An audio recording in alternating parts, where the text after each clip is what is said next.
As the darkness enveloped me, I took a long last look at my family. I did not expect to see them again until their souls joined mine in the living forest. But miraculously, my beloved husband delivered me from oblivion. Though he couldn't save my body, Jared had preserved my soul. Like him and countless others, I am now a part of Ermac. Yet ours is not a peaceful repose. The collected souls within Ermac have their own needs and agendas. Before we can speak as one, we must first reach consensus. I had thought, as the former rulers of Outworld, I and Jared would hold sway.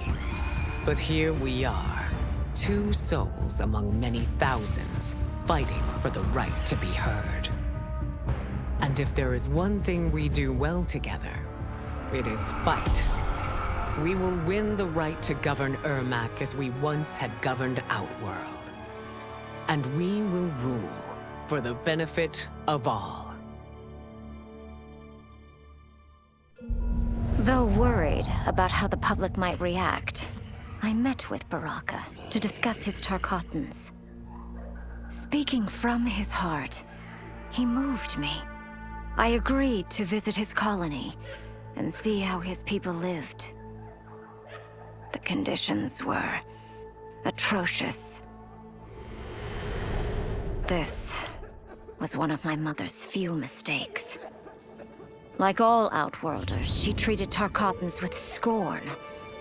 What they deserved from us was compassion.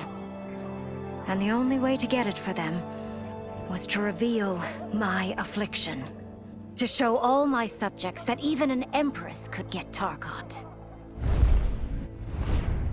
The scandal my revelation caused was intense. But with the help of Kitana and Tanya, I emerged from it a stronger empress than ever. My honesty, empathy, and resolve won over my remaining doubters. There is no longer any question that I am fit to lead the Empire. General Shao's revolt left Outworld's armies in tatters. We were vulnerable to enemies both foreign and domestic.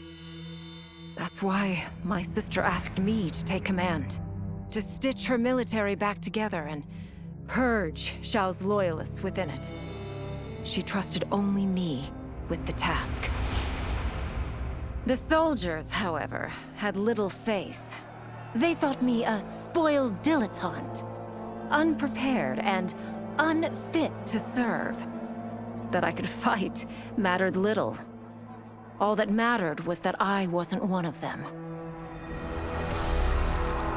I finally earned their loyalty by orchestrating an epic victory over Shao and his rebels. Though the general himself escaped, his forces were smashed. For as long as I am able, I will lead the Empress's armies in defense of Outworld. Through strength, we will achieve peace. Until recently, I hadn't met Li Mei, but I had heard the stories. How the Umgadi's matron superior blamed her for not preventing Emperor Jared's murder. How she quit in disgrace rather than accept punishment. But those stories didn't fit the woman I now knew. Li Mei would never have been so negligent. Eventually, I uncovered the truth. The failures and mistakes which led to the Emperor's murder, they resulted from poor decisions made by the matron superior themselves. They made Li Mei their scapegoat. When the Empress found out, she wanted the Umgadi disbanded. But I convinced her that it could be reformed. To make sure it did, she put me in charge. I am humbled by this sacred responsibility. The Umgadi, my sisters, they are my life. I will not let them be brought down by the acts of a selfish few. As her reign began, Empress Mileena faced many challenges. To meet them, she turned to the people she trusted. Her sister to lead her army, and me to lead her Imperial police. Though I missed Empress Sindel dearly, I was glad my ties with her family had been mended. But while it was an honor to be made responsible for Outworld's internal security, I soon realized accepting the appointment was a mistake. I'm not cut out to be a bureaucrat, nor am I patient enough to navigate the Imperial Court's politics. I was at my best patrolling Sundo's streets, when I could feel the city's pulse and serve and protect its citizens directly. That's why I resigned my post and resumed my role as Sundo's first constable. I end each day knowing I've made a difference.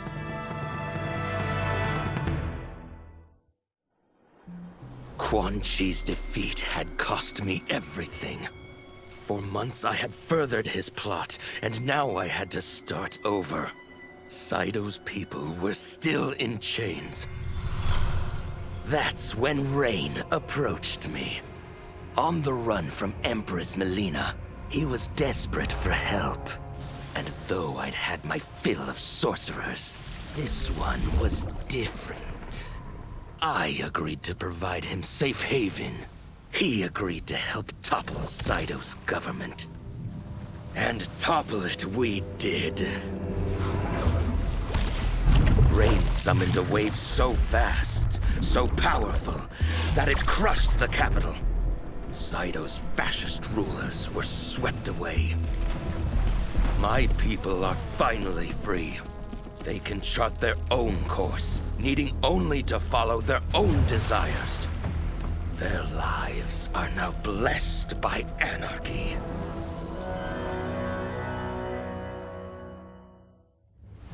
To elude capture by Empress Mileena, I joined Havik's crusade in Saido. There, I summoned more magic than I thought possible, and drowned out the old regime. Havik's longed-for anarchy had been achieved. He was more than satisfied. But I was left empty and broken. Had I been satisfied as Outworld's High Mage, not let myself be tempted by Shang Tsung, a great city would not now lay in ruins. I've caused devastation, ended thousands of lives, all because of my blind ambition.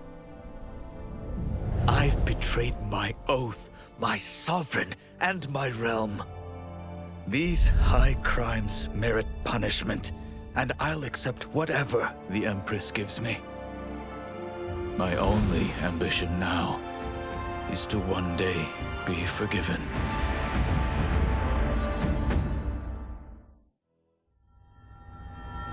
While the regime had changed, little else had. My people still suffered in silence, ignored by the rest of Outworld. Though now I knew Empress Mileena's secret, that she was also afflicted with Tarkat. If anyone would help, it would be her. But how to get an audience? Syzoth. He was the Empress's new emissary to the Zaterrans. I asked him to introduce us. At great personal risk, he agreed. And as I'd prayed, the Empress was willing to meet. Even better, she would visit the colony. She was shocked to see how we lived. She moved quickly to provide for our care and comfort. Thanks to the Empress and Syzoth, we Tarkatans are no longer pariahs. Until our disease can be cured, that will do. After fleeing Outworld, I hadn't expected to return. But then, I also hadn't expected the new Empress to make me an offer I couldn't refuse. To thank me for helping stop General Shao's rebellion, she asked me to be her emissary to the Zaterrans. Going home, bearing the seal of the royal house, I would show, once and for all, that my mutation wasn't to be feared. That it wasn't a source of shame. To my surprise, I was welcomed. But those warm smiles hid a dark secret. I stumbled upon a trove of official records, which showed that my shape-shifting ability isn't unique. Many Zaterrans are born with it, but are killed by their government to keep it from spreading. Who started this barbaric policy? Who is now enforcing it is unknown. But I will find out, and I will put an end to this madness.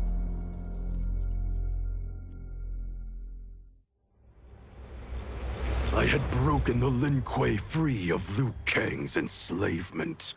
We were now masters of our destiny, and could take our place among Earthrealm's great nations. But taking and holding territory would require a vast army. I needed more fighters to make our presence felt. Then I recalled Shang Tsung's dragon warriors. An army of them would be unstoppable. But trafficking in such strong magic would surely draw Liu Kang's attention. Sector advised that we avoid detection by building our army using science, not sorcery. We've invested much into this endeavor, and we are beginning to see results. Once again proving the depths of Sector's genius. When we are done, all of Earthrealm will honor our desires and heed our demands. If not, they will face the Lin Kuei's wrath.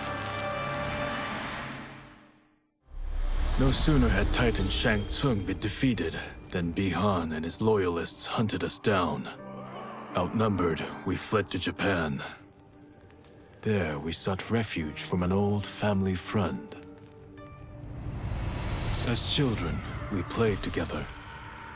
But Harumi Shirai was a woman now, the head of her clan. Her strength, beauty, and intellect awed me. Also incensed by Bi-Han's betrayal, Harumi agreed to help me forge a new clan, one that would stand against him and defend Earthrealm. Her aid proved invaluable, and as time went on, we grew closer. To honor Harumi and pay respects to my new bride, I named the clan after her, calling it the Shirai Ryu. Now the battle against my brother begins in earnest. The Shirai Ryu won't rest until Bi-Han is defeated and the Lin Kuei's honor restored.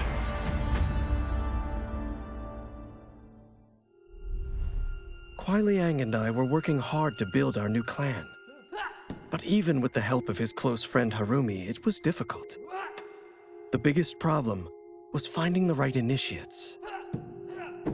Then, one night, while walking outside Harumi's compound, I was attacked. I thought at first it was a Lin Kuei assassin, but his strikes were too uncertain, too angry.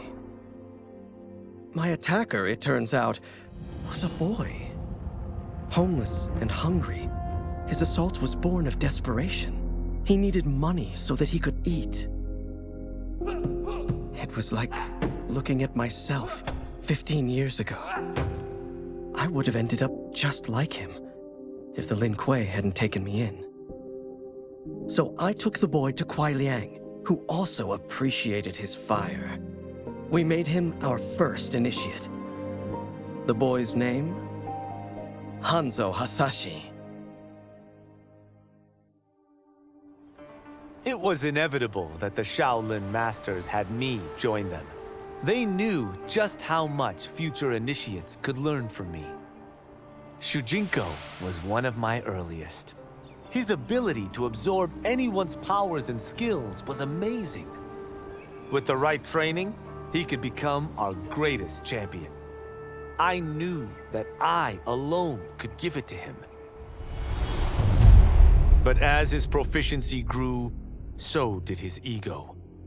In love with himself and his power, Shujinko became a threat to the realms. He hadn't learned humility, because I wasn't the one who could teach it.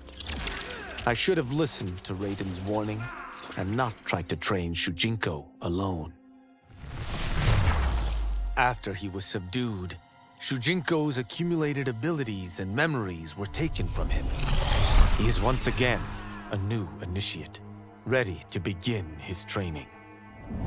This time, Raiden and I train Shujinko together. He will become the champion he is destined to be. And I will fulfill my duties, humbly and cooperatively.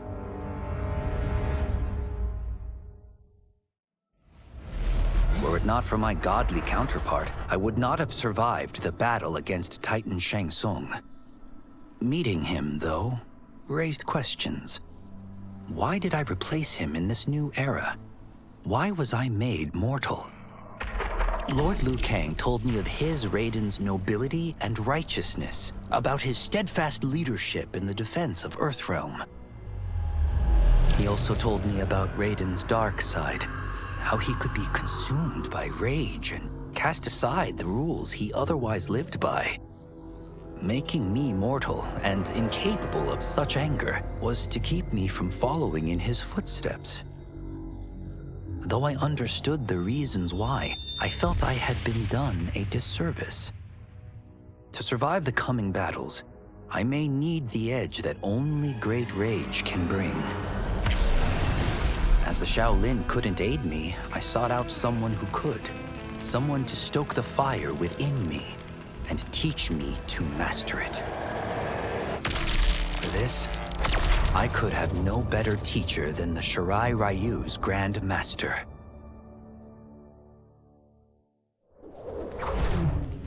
Since this whole thing kicked off, I'd wondered why Liu Kang chose me to be a champion. I mean, sure, I was killing it as a martial arts star, but it's one thing when it's all for show. It's different when you're playing for keeps. Then Liu Kang let me in on his master plan. He wanted the masses to know about the world beyond them, the one filled with gods and monsters, and he wanted me to tell them about it. But I knew revealing the truth all at once would be too shocking of a plot twist for most. That's why I pitched doing a bunch of stories, to slowly get people used to it. And if there's one thing I can do, besides kick ass in combat, it's build a cinematic universe. I'm serving up movies, streaming series, games, you name it. I like that I'm doing a public service, and it doesn't hurt that I'm making more than a few bucks. It's the kind of synergy that would make any studio mogul proud.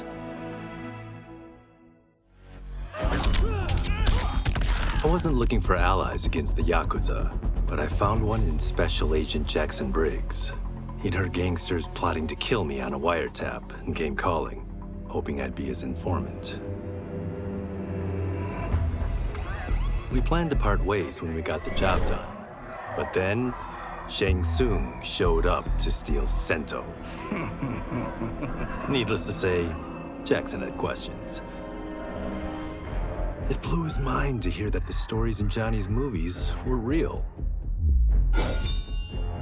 Once the shock wore off, Jackson quickly sized up the threats Earthrealm faced. To deal with them, he got his bosses at the FBI to form the Outworld Investigation Agency. When he asked me to sign on, I hesitated. After all, me? A government agent? But it's an important job. And more importantly to me, an honest living. I couldn't believe that Liu Kang welcomed me in Earthrealm. or that he thought me worthy to study with his Shaolin masters. After a lifetime of wishing for one, I finally had a home. But my joy was tempered as I thought about Serena.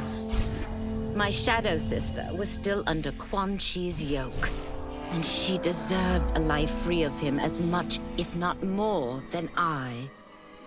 Quan Chi and my other sisters proved tenacious, but they were no match for my blade. I snatched Serena from them. Then Liu Kang helped me break Quan Chi's spell.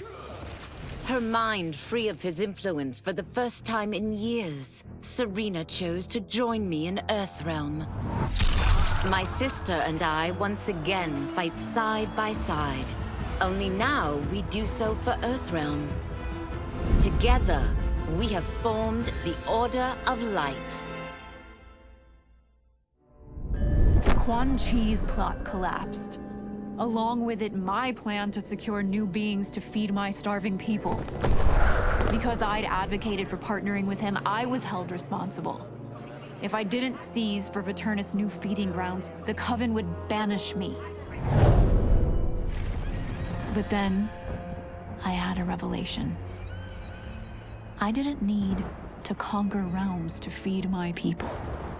I simply needed to capture enough beings to breed them. Once they multiply, Viternus will have a limitless, renewable source of food. And I only need a few thousand to start. A number so small compared to the billions in the realms that no one will notice as people go missing. But it will be more than enough to establish our breeding stock and feed a ravenous Viternus.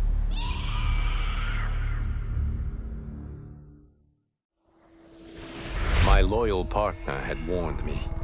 Reclaiming my power as Keeper of Time might have unforeseen consequences. In this, as in most things, he proved prescient. The process I had undergone did irreparable harm to my body. Taking back my power had cost me my immortality. While my lifespan would still stretch across eons, I would one day perish. And if the war with Titan Shang Tsung taught me anything, it is that this timeline is not safe without a protector. Yet I had never given thought to choosing a successor. Who is it that could replace me and protect my new era? The answer, of course, is Geras. Tireless and meticulous, he is perfectly suited to be entrusted with this grave duty. And no one knows better the temptations of the hourglass. I have no doubt he will be above them.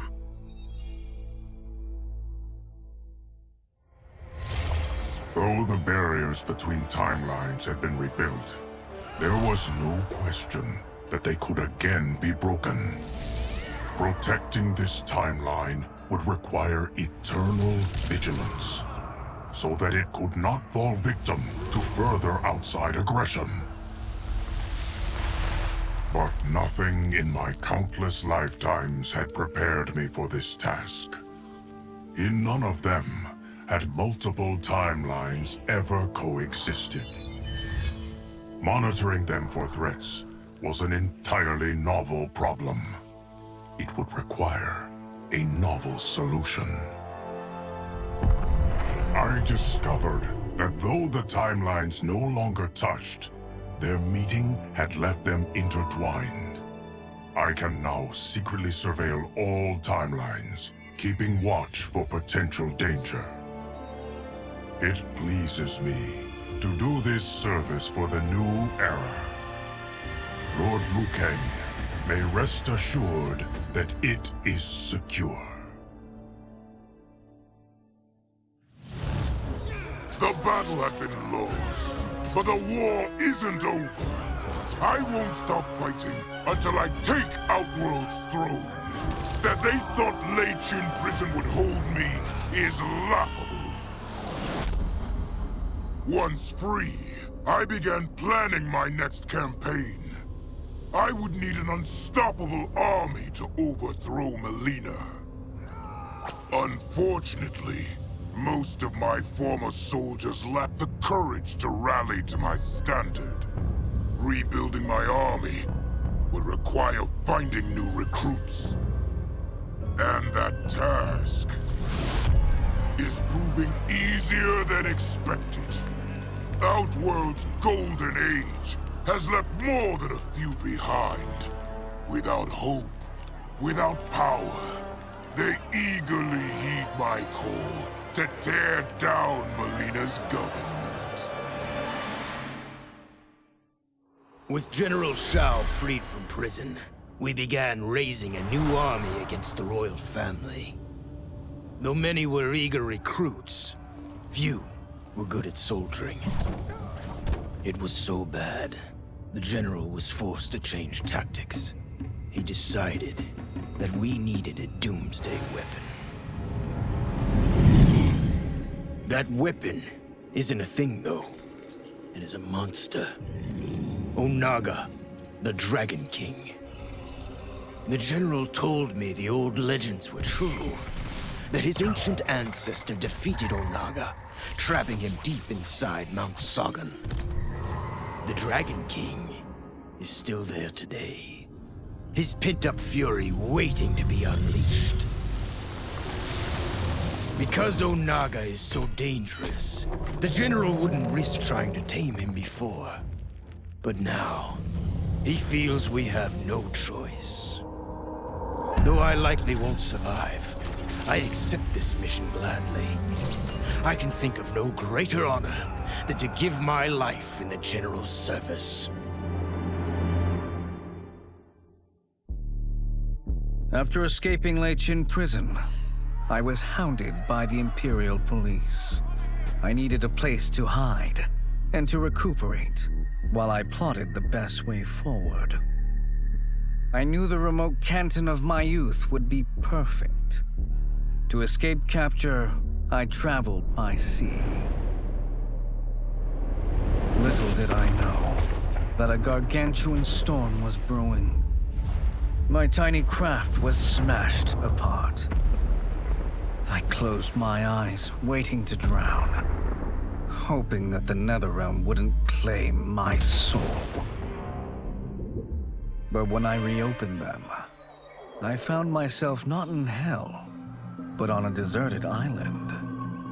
From its ruins, I could tell that great sorcerers had once lived there. In the caves beneath the ruins, I found what I can only describe as a well of souls. Once I learn how to wield its power, I will become invincible.